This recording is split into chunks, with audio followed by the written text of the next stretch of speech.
Brought to you by Friends Council and Agnes. TrusteeU, your online governance program for trustees.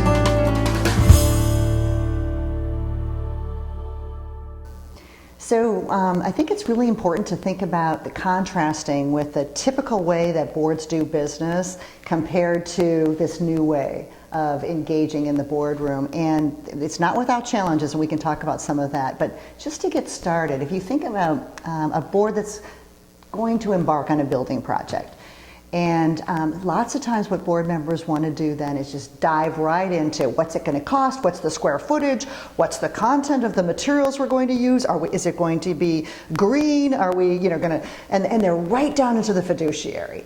And that's great. They need to engage that kind of conversation, but that usually draws out the people who are the accountants or the engineers or the people that think like that, and that's great, but a different way to engage everyone and to really get that juice going in the boardroom and get that different thinking is to say, okay, so what are some strategic questions maybe around the building project?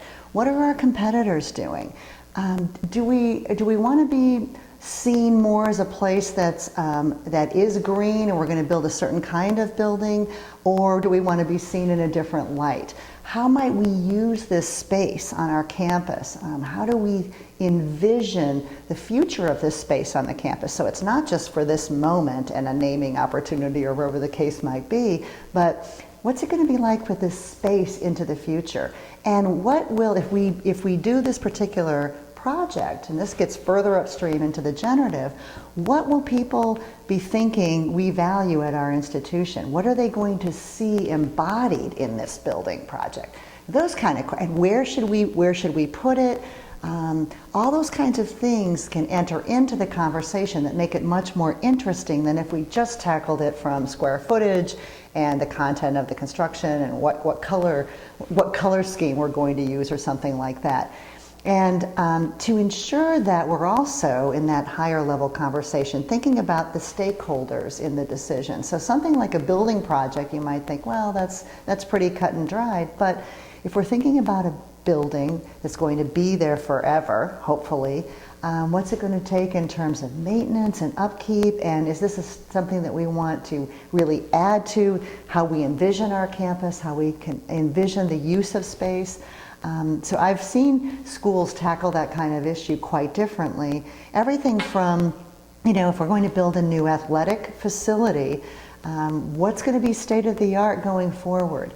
If it's going to be a science center, different kinds of questions about who do we want to be and where do we want to be positioned. That brings a different kind of dynamic into the boardroom and allows them to govern differently by actually asking different kinds of questions and then engaging different types of content. So that's just one of the examples, but you can get the idea that this is a different way of thinking and it will engage everybody on the board and hopefully lead to what's going to ultimately be a better project, a better building, and better for the campus in the long run.